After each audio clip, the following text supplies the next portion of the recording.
Welcome to Tips from Trestle. This podcast is dedicated to discussing the senior living industry with a unique focus on food, hospitality, and leadership. I'm your host, Aaron Fish. As a 25-year veteran of the hospitality industry, I've focused my work on creating exceptional experiences for the customers we serve. My goal for this podcast? Educate, inform, and inspire leaders in senior living to bring food and hospitality to the front of mind in our industry. Let's bring the innovative and passionate spirit of hospitality to everything that we do for the residents, families, guests, and employees we serve each and every day. So what are we waiting for? Let's get to it.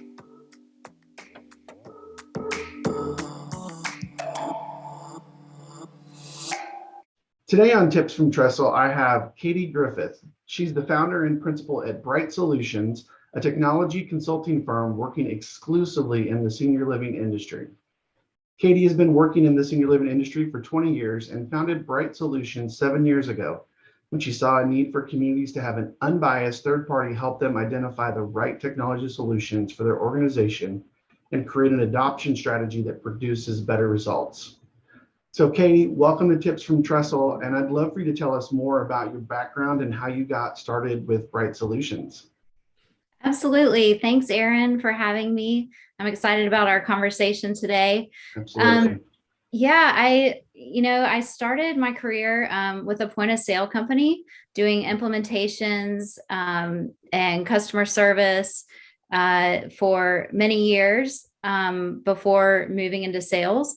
But when I was hired there, they were entering the senior living market. And so that's what I was hired for. So that's where I started in this industry, senior living and healthcare. And so I spent a long time, about 10 years with that company doing all sorts of different things and ended up in sales. And then I moved on to a mobile device management company. And did some work there for a few years before starting Bright Solutions. And really what encouraged me to start it is I just saw a need for the customers that I was selling to have an unbiased third party help them navigate their options out there. So they were relying a little bit too much on me as their salesperson to help them see what they need. And so that's where we started. And as well as on the implementation side, just helping people adopt these solutions into their daily operations in a way that gets really great results. Yeah, I know from my experience as an operator, just trying to select a point of sale as that would fit the organization. I did it on my own. And in hindsight, I definitely would have liked to have had somebody who could walk me through the process of evaluating and understanding it and why that technology was important and how it was going to be beneficial in our organization. So which kind of leads me to want to ask you, when you're working with a group, how do they decide where to invest in technology? How do you kind of steer them in that direction? Absolutely. So that's a great question. And, I'm usually having to get them to pump the brakes for a second because a lot of times they're talking to me, when they've already decided to invest in technology. And that's great. But what's really critical is to understand, and I'm always saying this, those of you that know me, technology is not a strategy. So, it's not just, we want to be innovative, so let's get this technology. It's really about starting with your goals. So number one, what are our goals as an organization or as a department? What are we trying to achieve? And then what strategies are we going to use to achieve those goals? And then not until then do you say, now what technologies do we need to invest in to support these strategies that we've come up with? And then actually support your operations to be able to achieve those strategies more efficiently and more effectively. Yeah, so I'm curious, do you often run into companies that think of technology as a strategic initiative? And I'm just curious as to why you say technology isn't a strategy. I mean, it makes sense, but Mhm. how do you explain that to people? Well, so a great example would be, your goal might be, we need to gain efficiencies. Maybe that's just an overall goal that we have. And then maybe you figured out that one of the strategies to gain efficiencies would be to adopt, or I'm sorry, to streamline resident communications. And so now that we have a goal and a strategy, then you might say, well, we need to invest in a resident engagement platform. So, Okay. it's just that a lot of times when I get involved, I'll say, so why are we investing in this technology right now?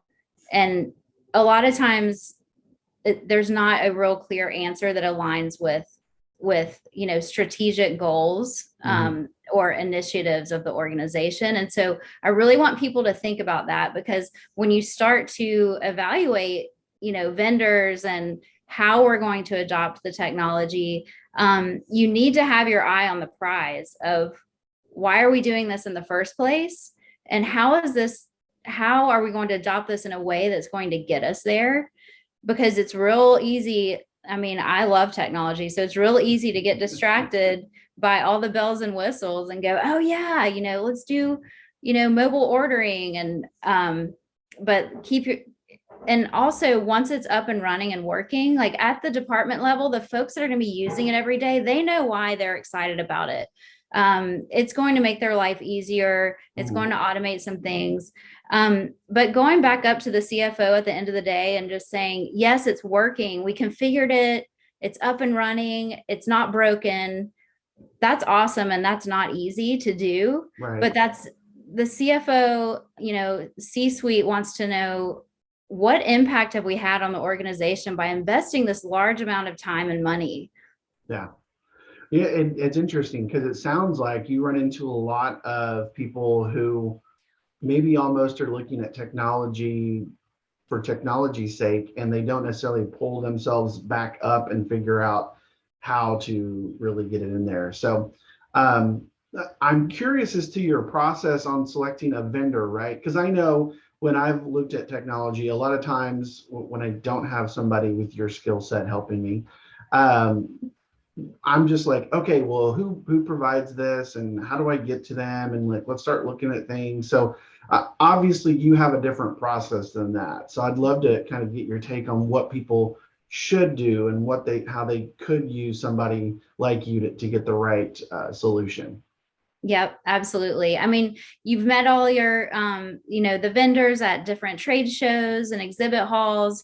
You're excited, you've gone to their websites, you've asked your friends what they use, and they love, their solutions. So it's easy to just say, okay, great, let's call up these, 3 vendors and schedule some demos. Makes sense, right? Right. But again, you're going to get distracted by those bells and whistles. And so if you've started with your goals, and you need to define what are the outcomes that we're expecting at the end of the day for this. And then you also need to think about what your requirement list is, because you are going to get distracted by either the salesperson and the great relationship they've built with you. And gosh, I just love Aaron. He's awesome. And he's answers all my questions right away. And he's always available. And it's just been a great experience. But this requirements list, you're going to want to weight it. So what did we say is most important to us? Because it's not one size fits all. You can have your friends using a solution and they love it, and it probably would work okay for you, but we're the matchmaker. So we want to help you find the right fit for your operations. Yeah. And so by doing that requirements list and weight it, that's going to keep you honest. If you score the demos against that criteria, that doesn't mean that whoever scores highest wins and we're done. There's a lot more to consider. You're going to want to talk to references, but that keeps you honest. If you get really excited about some particular thing with a vendor, but then they do not have some key and critical things that you said you needed, that's going to expose that. And I want to talk a little bit about RFPs. Yeah, So, so I was going to ask you about that because in kind of getting prepared for this, you had an interesting take on that, which surprised me a little bit. But I think our listeners would be interested to hear about that. So yeah, let's talk a little bit about the RFP process or sure. lack thereof, maybe. Yeah. And I mean, I think that sometimes we spend a little too much time. I mean, it's on, this giant RFP, and then everyone goes and respond. And then the vendor spends tons of time, writing out all these beautiful responses when, at the end of the day, they're more than likely going to be able to check yes, yes, yes on every requirement that you have on there. And that's important. But what's more important is how. So you said yes, but how? How does that work? And show me. It's just a bunch of, show me how this. So by having your list of requirements and really just going into the demo and then have subsequent demos and deeper dives to make sure you can understand how they approach it, Yeah. is a much more honest look at what your life is going to be like, with that solution. So a great example is point of sale. Yep. Do you support my decline dollar meal plan? Yes. Yes, we do. It's awesome. We can do all these things, all those rules you have, no problem. It'll be supported with our platform. But you need to see how that works, because that's going to impact how easy it is for your wait Hmm. staff or your cashiers to ring up a transaction. Are they having to make decisions? Because all they should have to do is ring up the order of what the person wants and identify the resident. The rest of it should just know, what price, what account can they use, and so forth. And so, that's where a lot of your billing mistakes actually Hmm. come. Everyone wants to talk to the vendor about your export file and what does that billing file look like and what's your integration to my billing system. And yes, that's great. We want that. But most of the mistakes happen when, they're trying to ring up these transactions. And if it's not just quick, easy, streamlined, Hmm. that's where the mistakes are going to come in. Yeah, no, it's such a great example, especially, based on what I've experienced. I've been through multiple point of sale systems, and I typically asked a lot of the questions about just that example of, well, how do you transmit your data? How can I make sure all that information gets to our accounting software? But then after the initial rollout, I had to go back in and do a lot of workarounds for staff or do specialized training because the system didn't do a certain thing or did it in a weird way and there were extra steps, and we wound up spending more time on the training in that process than we really probably should have because we Yeah. didn't ask that question, like you said. Right. Yeah. And be in the driver's seat for your implementation. The vendor's role, for an implementation is to ask you exactly how you want everything configured so that they can make the database, like set all the settings the way that you need it. And then train you on what the buttons do and how to do this and how to do that. That's their only job. So I want you to be in the driver's seat about how you're going to adopt these features into your daily operations. So work with your teams before the vendor gets there and just look at it like feature set by feature set and say, how do we envision mobile ordering, working in our community? And really try to map out like the roles and responsibilities of the Mhm. individuals and the workflows and the processes, so that when the vendor comes and does ask you all these questions, you'll know the answer. You will have actually thought through a really solid plan for integrating these new features and functions, into your existing operations. What's the old way versus the new way? Communicating that change, and then the vendor's really there to just like turn the knobs and teach you how to do everything. So Yeah, no, that's also important. And from my experience, you're absolutely right. There's I think a lot of operators tend to get into this like fix it after the fact mode when they have a solution, and that isn't always the best use of time. Like that whole front loading makes a lot of sense. So one of the things that I know everybody's talking about, I've been spending a lot of time recently at conferences and networking and talking to people, and everybody is talking about employee engagement, employee retention. I even do, presentations where I talk about how we can do programming and use those programs to include our employees and keep them engaged. Mm-hmm. So obviously technology can be a solution to help us with that. So what are some ways that you've seen operators use technology to kind of help with the employee engagement and retention question? Absolutely. I would say the number one thing is looking for opportunities to automate. We want to reduce the amount of time our staff is spending doing any kind of data entry, trying to run, it takes me half of a day to run all the reports that I need to run for, this or that. Mm-hmm.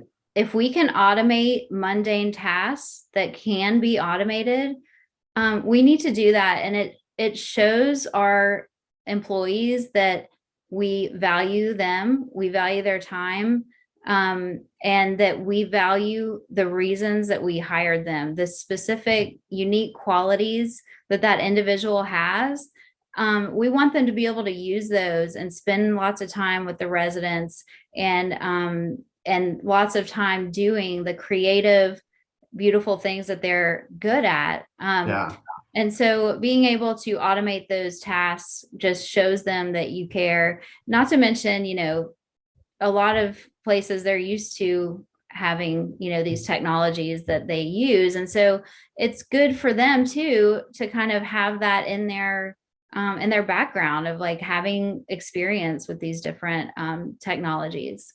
Yeah, I love the idea of being intentional with the technology and making one of your primary goals with it to find it's not downtime, but kind of the mundane task, that kind of all that work, especially I think about like servers in a dining room, like how many steps do they take to go back and forth from the kitchen to either place orders if you don't have a point of sale system, or I know you've worked a little bit with some of the robots, and everybody's but everywhere I go, somebody's talking about it. I mean, literally at a conference this week was talking about robots. And so I love the way that we can maybe give that time back to the residents as opposed to keeping those staff away from doing those tasks.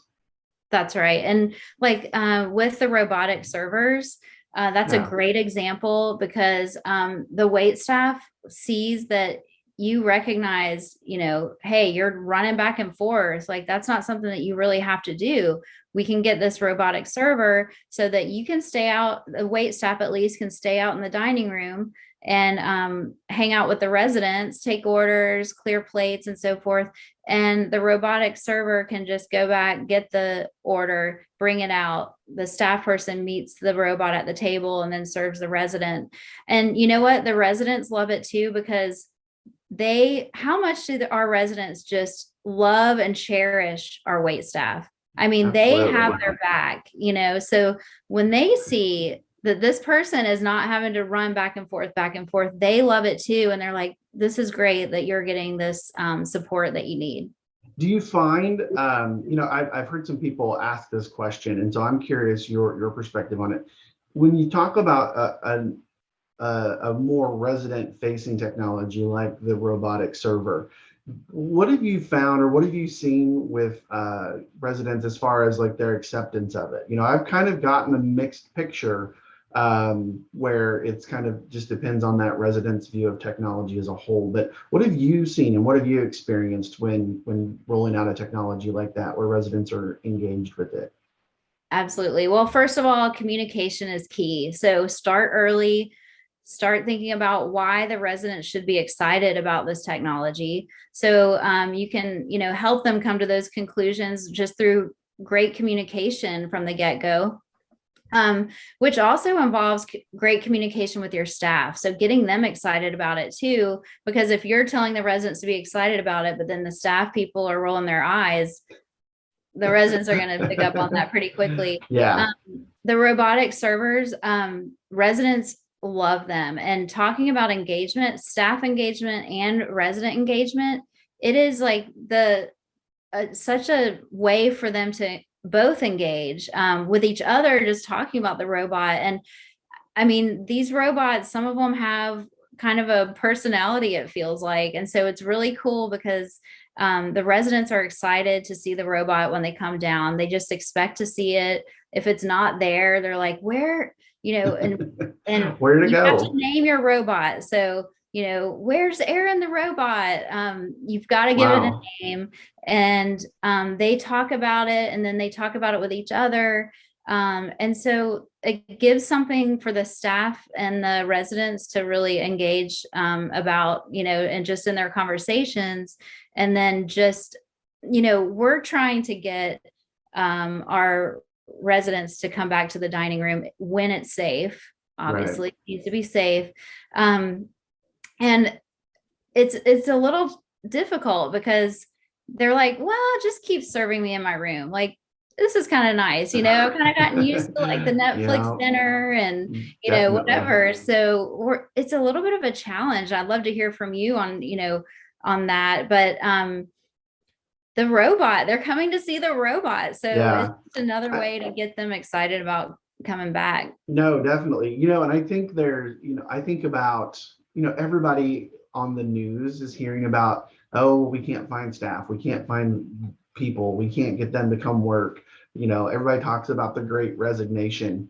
Um, but I think, even from like a marketing perspective, to have the right technology like a robot or a point of sale system that automates those tasks where you can really speak to, yes, we're looking forward, yes, we're investing in this because not because we want to get rid of people, but because we want to have good people stay with us and their time is with your loved one who moves in, as opposed to they're stuck in the back, writing out orders. Or I was talking about salad making robots earlier this week in one of my presentations. Instead of a server being in the back spending an hour, or a prep cook doing that, they could be doing resident engagement with a group of residents, or doing one-on-one. So I think there's such a huge opportunity with the right technology and the right people to make a huge impact on our industry for sure. I agree. So, well, Katie, I know that it doesn't seem like it, but we're right to the end of our time together. Oh, wow. Yeah, no, it's been great. Technology fascinates me. More people are talking about what we can do in senior living. The one thing for me is, and we can kind of end on this question, I feel like more operators are starting to open up to the idea of technology. Had we had this conversation 3 years ago, even, I feel like we could have talked about how behind our industry is and even considering technology. And so I'm just curious, like, do you see this as something that people are going to be more engaged with, is getting that technology in place and doing it as fast as possible, as opposed to kind of just waiting and seeing what somebody is doing? You hit the nail on the head. Yes, it is a totally different conversation. For, I don't know, 4 or 5 years, I was like, you need to innovate, or you need to adopt these technologies. Come Mm-hmm. on, and convincing individuals to go ahead and pull the trigger, like you said, like they're like, oh yeah, I know, we'll wait and see, and now it's just, we got to do this. We've it's always, we've been planning, we've been meaning to, we've been, intending to get this technology, and now it's go time. And so Yeah. they they're just trying to catch up at this point. And it's unfortunate, the reasons behind that, but I think it is going to move our industry forward, and really just having that automation. And I think it's going to change our industry as well from a staffing perspective, because that talent is going to feel supported with these innovations and automation. No, absolutely. So, kind of with that, how can people contact you, follow up with you, come find you to help them get the right technology in their organizations? Great. Well, Katie Griffith with Bright Solutions. So we have a LinkedIn page. You can go to my personal page, which is just look up Katie, Katie, Griffith, Griffith. You'll see my smiling face on there. You can email me at katie@brightsolutions.co. Okay, perfect. And I'll put all of this information in the show notes as well for everybody. So that way they can reach out and get any help with technology. So Katie, this has been such a great conversation. I'm so appreciative of the time you've given us. And so I just want to thank you for being on Tips from Trestle today. Thank you so much, Aaron. Thanks for having me. And thank you for all the great things that you're doing in our industry as well. Oh, thank you. So, all right, everybody. Thanks, Katie. All right. Bye-bye. So there you have it, another one in the books. Thanks again, everybody, for listening. You can follow or direct message me on LinkedIn, where I'm always commenting and posting about food, hospitality, and leadership for the senior living industry. Or give me a follow on Twitter at AHFish or Instagram at AaronHFish. And check out my company, Trestle Hospitality Concepts, at www.trestlehospitalityconcepts.com. I'm your host, Aaron Fish, and this has been another episode of Tips from Trestle.